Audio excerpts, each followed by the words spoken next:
বড় বড় কথা বলে কি বলে তুমি ধাঁধাছি কিসের কারণে গো তুই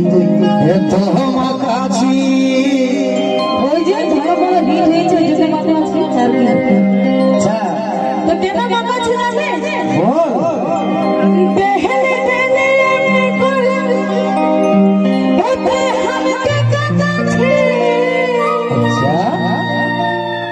हमें थे वो हमारा बाबर घरे थे जब से एकदम करो ओ तू जा रे जा चले बापेर घरे